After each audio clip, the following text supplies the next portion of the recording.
ඉතින් ආයිබෝන් කියලා පිළිගන්න ඔයාලා හැමෝම අදත් නවපරපුරේ සිංහල පන්තියට. ඉතින් ඔන්න අද මම අරගෙන ආවා නූතන පද්‍ය සංග්‍රහයේ විචාර ප්‍රශ්නයක්. අපි බලමු මෙන්න මේ විදිහේ විචාර ප්‍රශ්නයක් ඔයාලගේ උසස් පෙළ සිංහල සාහිත්‍ය පේපරයට ආවට පස්සේ කොහොමද හරියට උත්තර ලියන්නේ කියලා. මොන වගේ උදාහරණද මේකට දාන්න පුළුවන් කියලා. ඉතින් මම අද ඔයාලට කියලා දෙන්නම් මෙන්න මේ බෝඩ් එකේ දාලා තියෙන මෙන්න මේ ප්‍රශ්නෙට අදාළ නිවැරදි පිළිතුර මොකක්ද කියලා. ඉතින් වීඩියෝ එක අවසන් වෙනකන් ওই විදියටම බලාගෙන ඉන්න. ඔයාලට වැදගත් කියලා හිතන කරුණක් මොනවා හරි තියෙනවා නම් අනිවාර්යයෙන්ම පොඩි නෝට් එකක් දාගන්න. ඉතින් අපි යමු වීඩියෝ එකට. මොකද්ද මාද ගෙනල්ලා තියෙන ප්‍රශ්නය? ළමා ලෝකයේ අපූර්වත්වය ලදරු හැඟුම් කාව්‍ය පන්ති ඇසුරෙන් විමසන්න. මතක තියාගන්න ළමයි මෙතෙන්දී අපිට විශේෂයක් තියෙනවා. ප්‍රශ්නය කෙලින්ම දීලා තියෙනවා කාව්‍ය පන්තියක නමක් එක්ක. ලදරු හැඟුම් කාව්‍ය පන්ති ඇසුරෙන් විමසන්න. මම ඔයාලට කලින් වීඩියෝ එකේ මතක ඇති ඕනම විචාර ප්‍රශ්නයක් ලියද්දී අපි මුලින්ම මේ දීලා තියෙන විචාර ප්‍රශ්නය කොටස් වලට වෙන් කරගන්න ඕන. නැත්තම් මේකේ තියෙන වැදගත් කරුණු ටික අපි එළියට මතු කරලා ගන්න ඕන. මොකද්ද බලමු අපි මේ අපිට දීලා තියෙන මේ විචාර ප්‍රශ්නෙන් මතු කරලා ගන්න පුළුවන් වැදගත් කරුණු ටික කියලා. අංක 1 තමයි ළමා ලෝකයේ අපූර්වත්වය. ඒ කියන්නේ මේ දීලා තියෙන ප්‍රශ්නේ ප්‍රධානම තේමාව වෙන්නේ ළමා ලෝකයේ අපූර්වත්වය ඉදිරිපත් කරන එක. ඒක ඉදිරිපත් කරන්න ඕන ලදරු හැඟුම් කියන කාව්‍ය පන්තිය මූලික කරගෙන. එහෙනම් අපි මේ ලියන විචාර ප්‍රශ්නේ මේ විනාඩි 25ක් හෝ විනාඩි 30ක් ඇතුළත අපි ලියන මේ විචාර ප්‍රශ්නය ඇතුලේ අනිවාර්යයෙන්ම මෙන්න මේ ළමා ලෝකයේ අපූර්වත්වය කියන එක ඉස්මතු කරලා පෙන්වන්න ඕන. එතකොට තමයි අපිට විචාර ප්‍රශ්නයකට දෙන මේ ලකුණු 15 සීමාවට යන්න පුළුවන් වෙන්නේ. එහෙනම් බලමු කොහොමද මේකට හරියටම අපි උත්තර ලියන්නේ කියලා. ඔයාලට මතක ඇති මම හරියට විචාරයක් ලියන්නේ කොහොමද කියලා කරපු වීඩියෝ එකේදී ඔයාලට කිව්වා විචාර ප්‍රශ්නේ පටන් ගන්න කලින් පළවෙනි ස්ටෙප් එක විදියට කතුවරය ගැන ඒ වගේම තමයි මෙන්න මේ පොත ගැන හැඳින්වීමක් කරන්න ඕනේ කියලා. අපි බලමු මේ කොළඹ යුගයේ තරුණ කවි පරපුරේ කවියෙක් වන ශ්‍රී චන්ද්‍රරත්න මානසිංහ මහතා විසින් රචිත මේ ලදරු හැඟුම් කියන කවි පන්තියේ මේ ළමා ලෝකයේ අපූර්වත්වය කියන එක විස්තර කරලා දෙන කොහොමද කියලා. එහෙනම් බලමු මේ ළමා හැඟුම් පද්‍ය පන්තිය රචනා කරන ලද ශ්‍රී චන්ද්‍රරත්න මානවසිංහ මහතාගේ වෙනත් කෘති මොනවද කියලා. මෙතුමා විසින් ගොළුදැරිය කියන කෙටි කතාව වගේම හදවත් නැත්තෝ කියන කෙටි කතාවක් රචනා කරලා තියෙනවා. හදවත් නැත්තෝ මේ දෙක කෙටි කතා සංග්‍රහ දෙකක්. ඊළඟට මෙතුමා විසින් ඔයාලා අහලා තියෙන මේ වැලිතල අතරේ හිමිහිට බසිනා කියන ගීතයත් වැලිතල අතරේ කියන ගීතයත් ඒ වගේම තමයි පාරමිතා බල පූජිත කියන සින්දුවත් රචනා කරලා තියෙනවා. පාරමිතා බල කියන WD අමරදේව ශූරීන් විසින් ගායනා කරන ලද මෙන්න මේ ගීත දෙකත් රචනා කරලා තියෙන්නේ මෙන්න මේ ශ්‍රී චන්ද්‍රරත්න මානවසිංහ මහතා විසින්. එතකොට දරුවනේ ඔයාලට පුළුවන් මම අර කලින් කිව්ව ළමා ලෝකයේ අපූර්වත්වය විස්තර කරන ලදරු හැඟුම් කියන ප්‍රශ්නෙන් විචාර ප්‍රශ්නයේ ආරම්භය මෙන්න මේ විදිහට ගන්න. ළමා ලෝකයේ අපූර්වත්වය පිළිබඳ විස්තර කරන ලදරු හැඟුම් කාව්‍ය පන්තිය ශ්‍රී චන්ද්‍රරත්න මානවසිංහ මහතා යන අග්‍රගණ්‍ය කර්තෘ විසින් රචනා කරන ලද. එතුමා විසින් ගොළුදැරිය සහ හදවත් නැත්තෝ කියන කෙටි කතාව වගේම වැලිතල අතරේ සහ පාරමිතා බල පූජිත කියන ගීතද රචනා කරන ලදී. අන්න ඒක පුළුවන් අපිට මෙන්න මේ කර්තෘ ගැන හඳුන්වන කොටසට ඉදිරිපත් කරන්න. ඒ වගේම ඊළඟට අපි හඳුන්වන්න ඕන මොකද්ද මේ ලදරු හැඟුම් කියන කාව්‍ය පන්ති අන්තර්ගතය කියලා. එතකොට ඔයාලා මෙතන ලියන්න ඕන මොනවද? එතුමා විසින් රචනා කරන ලද මේ ලදරු හැඟුම් කියන කාව්‍ය පන්තිය තුළ ළමා ලෝකයේ පිළිබඳව සහ සමාජයේ විවිධ පැතිකඩයන් ඉදිරිපත් කිරීම පිළිබඳවද මෙතුමා විසින් දක්ෂතා ඉදිරිපත් කර ඇත. ඒ අනුව කියලා අපි කමාවක් එහෙම දාලා අන්න ප්‍රශ්නේ මෙතෙන්ට ඇදලා ගන්න. කොහොමද කියන්නේ? ඒ අනුව ලදරු හැඟුම් කියන කාව්‍ය පන්තිය තුළ ළමා ලෝකයේ අපූර්වත්වය විස්තර කිරීමෙහිදලා මෙතුමා විසින් අග්‍රගණ්‍ය හැකියාවක් ඉදිරිපත් කර ඇත. ඊට උදාහරණ දක්වමින් පහත ආකාරයෙන් පැහැදිලි කළ හැකියි. අන්න ප්‍රශ්නෙට අවතීර්ණ වුණා. එතකොට බලන්න ඔයාලගේ පේපර් එක බලන කෙනෙකුට උනත් තේරෙනවා මේ ළමයා මෙන්න මේ විචාර ප්‍රශ්න ලිවීමේදී පාඩම් කිරීමට අමතරව මොනවද බාහිර දැනුම කියන එකත් මේ ළමයට තියෙනවා කියලා. බාහිර දැනුම කියන එකක් තියෙනවා කියලා. එතකොට ඔයාලට මතක ඇතිනේ මම කලින් කිව්ව වැදගත් දේවල් ලියනකොට මෙන්න මේ වගේ උපටල දාන්න නැත්තම් යටින් ඉරක් අඳින්න කියලා. එතකොට පේපර් එක බලන කෙනාට තේරෙනවා මේ ශ්‍රී චන්ද්‍රරත්න මානවසිංහ මහතාගේ කෘතීන් පිළිබඳව මේ ළමයා ගැඹුරින් අධ්‍යයනය කරලා තියෙනවා. විචාර ප්‍රශ්නයට අමතරව අර මං කිව්ව බාහිර දැනුමත් මේ ළමයට තියෙනවා කියලා අර ලකුණු දෙන්න මැලි වෙන්නේ නැහැ. දැන් කවුරු හරි කියයි එතකොට අහලා තියෙන ප්‍රශ්නෙට පිට නේද මේ උත්තර කියලා. නෑ. ඔයාලා මතක ඇති නේද මම අර කිව්ව වීඩියෝ එකේ පළවෙනි වීඩියෝ එකේ දාලා තියෙනවා විචාරයක් ලිවීමේදී පළවෙනියෙන් කර්තෘ ගැන සහ කෘතිය ගැන හඳුන්වන්න කියලා. මෙතෙන්දී කෘතිය ගැන හඳුන්වලක් තියෙනවා කර්තෘ ගැන හඳුන්වලක් තියෙනවා. එතකොට කර්තෘගේ වෙනත් කෘති ලියලා තියෙනවා. ඒ වගේම තමයි ලදරු හැඟුම් කියන කාව්‍ය පන්ති අන්තර්ගත ලියලා තියෙනවා. අපි ඒ අනුව කියලා දාලා ප්‍රශ්නෙට ප්‍රවේශයකුත් අරගෙන තියෙනවා. එතකොට පළවෙනි කොටසේ කොටස් 3ක් මගින් අපි ප්‍රශ්නෙට අවතීර්ණ වෙලා තියෙනවා. ලකුණු අඩු කරන්න තැන නැහැ. අන්න යනවා අපි ප්‍රශ්නෙට උත්තරය ලියන්න. කොහොමද උත්තරය ලියන්නේ? දානවා අපි කවියක්. ලදරු හැඟුම් කියන කාව්‍ය පන්තියෙන් අපි තෝරගන්නවා කවියක්. මොකක්ද තෝරගන්න පළවෙනි කවිය මෙන්න මේක. සුදර සුදේ මහ ගොඩක් වලාකුළු. අන්න දානවා පළවෙනි උදාහරණය. මොකද්ද? සුදට සුදේ මහ ගොඩක් වලාකුළු. ගොඩක් වලාකුළු. මේ පද්‍ය ටික දානවා. කියමු බලන්න මොකද්ද කියලා.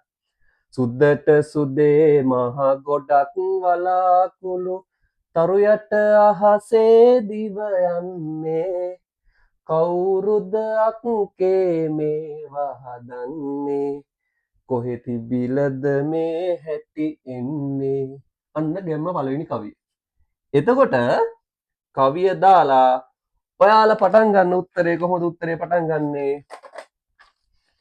ළමා අපූර්වත්වය විස්තර කිරීමෙහිලා ශ්‍රී චන්ද්‍රරත්න මානවසිංහ මහතා විසින් රචිත ලදරු හැඟුම් පද්‍ය පන්තියේ ඉහත දක්වා ඇති උදාහරණය මගින් ළමා අපූර්වත්වය මනාව පිළිඹු කොට ඇත.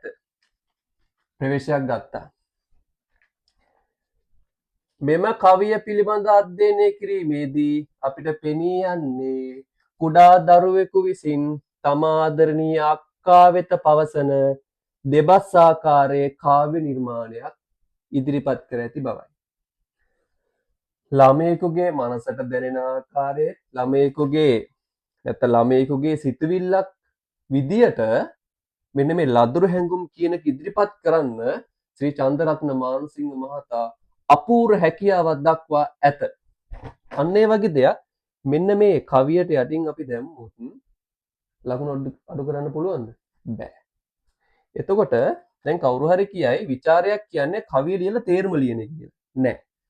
විචාරයක් කියන්නේ දරුවනේ අපෙන් අහලා තියෙන ප්‍රශ්නය දෙන කවියෙන් නැත්තම් අපි ලියන උදාහරණයෙන් උපුටලා අරගෙන පෙන්වන්න ඕන. තේරුණා නේද? එතකොට අපිට පුළුවන් මේ ප්‍රශ්නය අතින් මෙන්න මේ වගේ මම ඔයාලට කලින් කිව්වා මගේ වෙන පාටකින් ලියන්නම්. මෙන්න මේ වගේ පෙරලිකමා එකක් දාලා මේ කවියන මෙන්න මේ පද ලියන්න. කවුරුද අක්කේ මේවා හදන්නේ? මේවා හදන්නේ. මෙන්න මෙහෙම උපටනයක් දාලා අපිට පුළුවන් යන උදාහරණය මගින් පැහැදිලි වන්නේ සංවාදාත්මක ලෙසට මල්ලී සහ අක්කා අතර පවතින සංවාදයක් ළමා හැඟීම් උද්දීපනය කරමින් ඉදිරිපත් කර ඇති බවයි. ඔන්න පළවෙනි උදාහරණයට විස්තරය අපි දාලා ඉවරයි. උපුටණයකුත් අරන් ඉවරයි. බල්ලගෙලා බැලුවා, කවිය බැලුවා, උපුටලා අරගෙන පැහැදිලි කරලා තියෙනවා, ලකුණු දෙනවා. යන් දෙවෙනි උදාහරණය ඊළඟට අපි යනවා දෙවෙනි කවිය ලියන්න. දෙවෙනි කවියේදී අපි දානවා මෙන්න මේ කවිය මල්ලි දන්නවද පුංචි පුංචි දෙමු.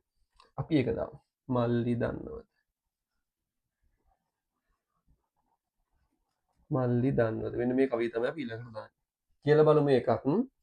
මල්ලි දන්නවද පුංචි පුංචි දෙව් කුමාරියන් පොඩි මල් ගොතලා යනවා නොවැමේ බුදුහාමුදුරුවෝ දැකලා එන්න රෑ බණ අහලා. කලින් අපි කිව්ව නේද සංවාදාත්මක ලෙස අක්ක සහ මල්ලි අතර ඇතිවන සංවාදයක් නේද මේ ඉදිරිපත් කරලා තියෙන්නේ කියලා. මෙන්න මෙතෙන්ට ලියන්න. ඔයාලා ලිව්ව කවිය යටින් ආයි අපි ලියන්න මෙන්න වගේ පොඩි ඡේදයක්. කොහොමද ලියන්නේ?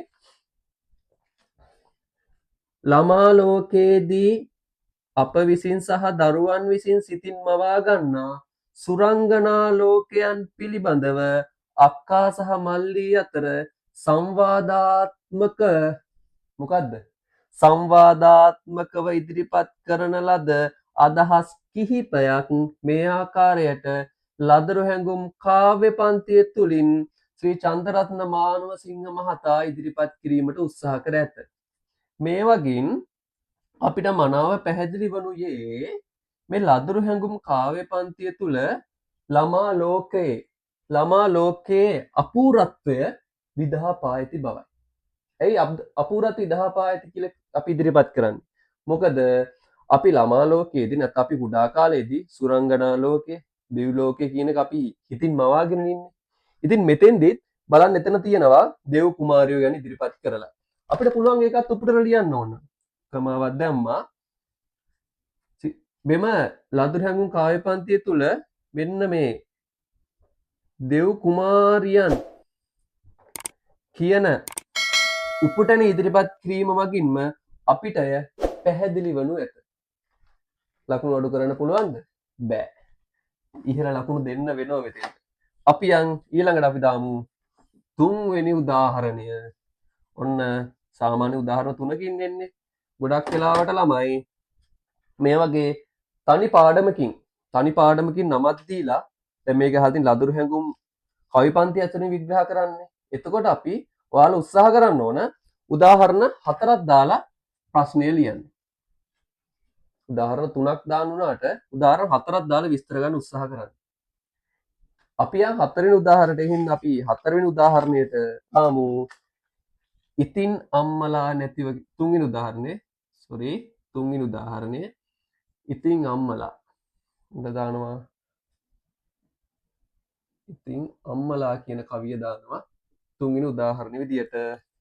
ඉතින් අම්මලා නැතිව මොකද මේ තනියම යන්නේ උඩ අහසේ මටත් යන්න හරි ආසයි යක්කේ වලාකුලක් මත නැග රහසේ.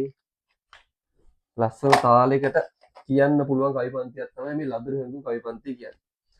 ලදරු හැඟුම් කවි පන්තියේ එන තුන්වෙනි උදාහරණයක් දාලා උදාහරණය පටන් ගන්නකොටම දාන්න කමා දෙකක් දාලා ලියන්න. ඉතින් අම්මලා නැතිව මොකද මේ? නැතිව මෙතන ලියන්න. නැතිව මොකද මේ? මෙන්න මේ විදියට උපුටලා අරගෙන ඔයාලා ලියන්න. මොකද්ද ලියන්නේ? ළමා ලෝකයේදී කුඩා දරුවන්ගේ ලෝකයම වන්නේ නැත්තම් මුළු ජීවිතේම වන්නේ තමා ආදරණීය දෙමව්පියන්. ඒක ළමා ලෝකයේ අපූර්වත්වය. අපි කාගෙත් කුඩා කාලේ වීරය වෙන්නේ අම්මයි තාත්තයි. එතකොට මෙතෙන්දි බලන්න කවි පන්තියේ තියෙනවා ඉතින් අම්මලා නැතිව මොකද මේ? පොඩි දරුවෝ පොඩි කාලේදී කොහේ ගියත් මොනව කළත් හැමදේම කරන්නේ අම්මත් එක්කනේ. එතකොට මේ මානවසිංහ මහත්තයා මේ කවියෙන් උපුටලා දක්වන්න උත්සාහ කරලා තියෙනවා මේ ළමා ලෝකයේ අපූර්වත්වය ඉදිරිපත් කිරීමේදී අම්මලා නැතිව දරුවෝ කිසි දෙයක් කරන්නේ නැහැ කියන උදාහරණය නැත්තම් නැහැ කියන ඒ අදහස ඉදිරිපත් කරන්න ඉස්මතු කරන්න උත්සාහ කරලා තියෙනවා. ඒ අනුව මේ උදාහරණය මේ උපුටා දැක්වීමෙන් අපිට පැහැදිලි වනුයේ ළමා ලෝකයේදී තමන්ගේ ලෝකය වන නැත්තම් තමන්ගේ සෑම දෙයක්ම වන අම්මලා නැතිව ගමන් බිමන් පවා නොයෑම පිළිබඳ ඉදිරිපත් කිරීමකින්ම ළමා ලෝකයේ අපූර්වත්වය පිළිබඳව අපට විග්‍රහ කිරීමට ලදරු හැඟුම් කර්තෘවරයා දක්ෂ වී ඇති බවයි. හොඳ උදාහරණයක් දාලා හොඳ උත්තරයක් ලියන්න මේ කවිය පාවිච්චි කරන්න පුළුවන්. ලදරු හැඟුම් වල ළමා ලෝකයේ අපූර්වත්වය ගැන අහන්න. මේ ඔක්කොම ලියද්දී ඔයාලා හිතන්න ඔයාලට සාමාන්‍යයෙන් විනාඩි 15ක් විතර ගියා කියලා. තව වෙලාව තියෙනව නේද? දාන්න එහෙනම් තව කවියක්. දාමු අපි 4 වෙනි උදාහරණය. මොකද්ද දාන්නේ එකට? වෙසක් පොයදා හුළඟක් වෙන්නට. ඔන්න ඊළඟ උදාහරණය. වෙසක් පොයදා හුළඟක් වෙන්නට. වෙසක් පොයදා හුළඟක් වෙන්නට අම්මට කියනවා හඳ පානේ වලාකුලක් උඩ මාත් නැගීලා යනවා හැම තරුවක් ගානේ. අන්න උඩින් අපි විග්‍රහ කරපු එක මේ කවියෙන් සනාථ කරන්න පුළුවන්. මොකද්ද විග්‍රහ කරේ? පොඩි කාලේ දරුවෝ සෑම ගමනක් බිමක්ම යන්නේ සෑම දෙයක්ම කරන්නේ අම්මලත් එක්ක දෙමාපියොත් එක්ක. එතකොට ඒ උදාහරණය කියන්නේ ළමා ලෝකයේ අපූර්වත්වයක් නෙවෙයිද? එතකොට අපිට පුළුවන් නේද මෙන්න මේ කවියත් ඉස්මතු කරලා අරගෙන ළමා ලෝකය ගැන ඉදිරිපත් කරන්න. මේ කවියනොත් අපිට පුළුවන් මෙන්න මේ වෙසක් පොය කියන එක උපුටලා ගන්න. වෙසක් පොය. ළමයි විචාර ප්‍රශ්නයක් ලියද්දී ඔයාලා හැම පැතිකඩකින්ම ප්‍රශ්න දිහා බලන්න උත්සාහ කරන්න. සෑම දෙයක්ම මතු කරලා ගන්න උත්සාහ කරන්න.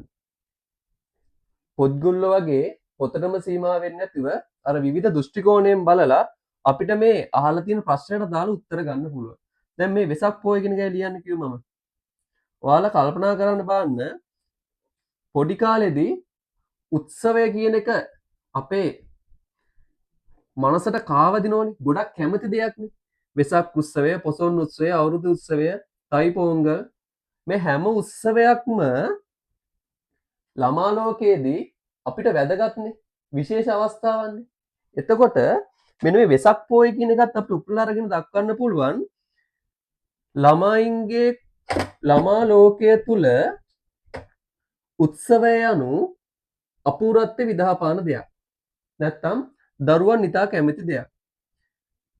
ලදරු හැඟුම් කර්තෘ විසින් වෙසක් පොය යන මෙන්න මේ උපුටනය පාදක කරගෙන ඉදිරිපත් කිරීමට උත්සාහ කිරීමට අදහස් වන කරුණ නම් විවිධ උත්සව අවස්ථාවලදී පවා දරුවන්ගේ හැඟීම් ප්‍රකාශනය කිරීම සහ ළමා ලෝකයේ අපූර්වත්වයන් ඉදිරිපත් කිරීමට ශ්‍රී චන්දරත්න මානසිංහ මහතා ලදරු හැඟුම් කවි පන්ති යොදාගෙන ඇති බවයි. තේරුණා නේද? උදාහරණ 4 දැම්මා. විස්තර කරා. පිටු ගණන් පිරෙව්වට වැඩක් නෑ ප්‍රශ්නයට අදාළ උත්තරේ නැත්තම්. ඔයාලට මතක ඇති මුලින් ඉඳන් මම දුන්න උදාහරණ හතරෙන්ම උපුටලා අරගෙන මම පෙන්නුවේ ළමා ලෝකේ අපූර්වත්වය. නැත්තම් ළමා ලෝකේ අපි දකින දේවල්. අපේ ජීවිතේම උදාහරණයක් පෙන්නුවේ දැන් මේ උදාහරණයක් විතර එසක් පොය ගත්තම පොඩි කාලේ අපි පොයක් කියනකොට කැමතිනේ. දන්සල් කන්නද, වෙසක් කුඩු හදන්නද, ඇවිදින්න යන්නද, තොරම් බලන්න යන්නද. ඒ වගේනේ. එතකොට මේ වගේ වෙසක් පොය කියන දේ වගේ දෙයක් මේකෙන් දීලා තියෙනවා නම් අපි ඒක උපුටලා අරගෙන මෙතනින් ලිව්වා අන්න ප්‍රශ්නෙට අදාළ කරගන්න. එතකොට කවුරුත් නොහිතන පැතිකඩකින් වුණත් අපිට හිතලා උත්තරේ සාර්ථක කරන්න පුළුවන්. දැන් ඔන්න දරුවනේ ළමා ලෝකයේ අපූර්වත්වය පිළිබඳ ඉදිරිපත් කරන ලදරු හැඟුම් කවි පන්ති ඇසුරෙන් අපි උදාහරණ 4ක් දාලා විචාර ප්‍රශ්න ලියලා ඉවරයි. දැන් තමයි අනිවාර්ය අත්‍යවශ්‍යම කොටස. මොකද්ද? අවසාන නිගමනය දෙන එක. අවසාන නිගමනය දෙන එක තමයි දැන් තියෙන්නේ. කොච්චර හොඳට උඩ ප්‍රශ්න ටික ලිව්වත් නැහැ. අවසාන නිගමනය කාගෙන ලියනවද? නැත්තම් අවසාන නිගමනය චොර වෙනවද? එහෙමනේ අපි කියන්නේ. නිගමනය තමයි අනිවාර්යයෙන්ම සාර්ථකව ලියවෙන්න ඕන දෙයක්. කොහොමද අපි ඒක නිගමන ලියන්නේ? අපි ගමු ප්‍රශ්නෙම උත්තරේ.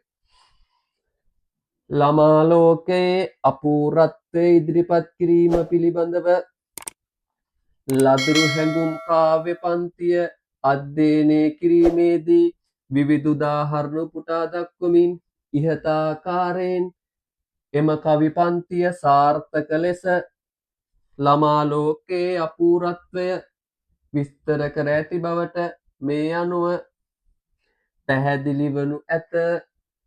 එක ක්‍රමයක්. තව ක්‍රමයක් ලියන්න පුළුවන්. එම නිසා මේන් මොනවට පැහැදිලි වන්නේ ලදරු හැඟුම් කවි පන්තිය තුල ළමා ලෝකයේ අපූර්වත්වය සාර්ථකව විග්‍රහ කර ඇති බවයි. තව ක්‍රමයක් පුළුවන්. ඉහත දක්වා ඇති උදාහරණ මගින් පැහැදිලි වන ප්‍රධාන කරුණ නම් ශ්‍රී චන්දරත්න මානවසිංහ මහතා විසින් රචනා කරන ලද ලදරු හැඟුම් කාව්‍ය පන්තිය තුල ළමා ලෝකයේ අපූර්වත්වය සැකවින් විස්තර කර ඇති බවයි. ඕන තරම් තියෙන මොන විදියකින් හරි අනිවාර්යෙන්ම ඔයාලා ලියන්න උත්සාහ කරන්න ඉහත උදාහරණ වලින් පැහැදිලි වන්නේ කියන එක. නැත්තම් ඉහත කරුණු වලින්.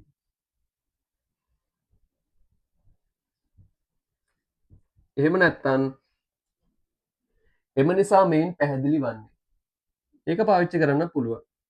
එම නිසා මේන් පැහැදිලි වන්නේ. පැහැදිලි වන්නේ. තව වචනයක් පාවිච්චි කරන්න පුළුවන් මෙන්න මේ වචනේ. එම නිසා මේන් මොනවට පැහැදිලි වන්නේ? මොකද්ද මේ පදේ? මොනවට පැහැදිලි වන්නේ? මොනවට පැහැදිලි වන්නේ? මේක තේරුමත් ඉතින් මෙන්න මේ සනාථ කිරීමක් තමයි. ඒ නිසා මේ මොනවට පැහැදිලි වන්නේ කියන එකේ තේරුමත් ඉහත කරුණු වලින් කියන එකම තමයි. අපිට මේක පාවිච්චි කරන්න පුළුවන්. මේ ඕන එකක් පාවිච්චි කළා කොහොම හරි උඩින් අපි මහන්සි වෙලා උදාහරණ 3ක් හරි 4ක් හරි දාලා ලියපු විචාර ප්‍රශ්නේ සනාථ කිරීමක් තමයි අවසාන නිගමනය කරන්නේ. මේක අනිවාර්යෙන් කරන්න. එතකොට බලන්න අද ලිව්ව විචාර ප්‍රශ්නේ සාර්ථක විචාර ප්‍රශ්නයක් නේද? ලකුණු ගන්න පුළුවන් නේද හොඳට? එහෙනම් දරුණෝ ඔයාලට මතක ඇති අපි මුලින්ම කාව්‍ය පන්තිය පටන් ගද්දී කතරෝ ගැන හැඳින්නුවා උදාහරණ 4ක් දාලා වෙන වෙනම හැඳින්නුවා උදාහරණ 4ෙන් උපුටලා අරගෙන ඒ වගේම කොහොමද ප්‍රශ්නෙට හරියට උත්තර ලියන්නේ කියලා හැඳින්නුවා. එහෙම නැත්නම් උපුටලා ගත්ත දේ කොහොමද ළමා ලෝකයේ අපූර්වත්වය ඉදිරිපත් කරන්නේ ඒවට ගලපගන්නේ කොහොමද කියලා හැඳින්නුවා. අවසාන වශයෙන් මෙන්න මේ නිගමනය දීලා අපි ලිව්ව උත්තරේ සනාථ කරා. දැන් ඔයාලට තේරෙනව නේද? අපි විසින් ලිව්ව මෙන්න මේ නූතන පද්‍ය සංග්‍රහයේ ළමා හැඟුම් කියන ਵਿਚාරය ඉතාමත් සාර්ථකව ලිව්ව කියලා නේද? එහෙනම් ඔයාලත් උත්සාහ කරන්න විභාගෙදී මොකක්ම හරි මෙන්න මේ ආකාරයේ තනි පාඩමකින් ප්‍රශ්නයක් ඇහුවොත් උදාහරණ 4ක් ලියලා විස්තර කරන්න. උදාහරණ 4ක්ම දාලා විස්තර කරන්න. එතකොට පුළුවන් ඔයාලට වැඩි ලකුණකට යන්න. ඉතින් එහෙනම් ඔයාලට අද ප්‍රශ්නය ගැන මොකක්ම හරි නොතේරෙන තැනක් හෝ ගැටලුවක් තියෙනවා නම් පහලින් කමෙන්ට් එකක් දාන්න යන්න. මම අනිවාර්යයෙන්ම රිප්ලයි කරනවා. ඒ වගේම තමයි ඔයාලට ඊළඟට ඕන වීඩියෝ එක මොකක්ද කියලා ඔයාලගේ අදහසක් තියෙනවා නම් ඒකත් කමෙන්ට් එකක් දාන්න යන්න. මමත් පුළුවන් උපරිමයෙන්ම ඒවට රිප්ලයි කරලා ඒ අදාළ වීඩියෝ YouTube channel එකට දාන්නම්. ඉතින් අදට ගිහින් එන්නම්. මේ කරුණුත් හොඳට මතක තියාගන්න. එහෙනම් හැමෝටම ජය වේවා.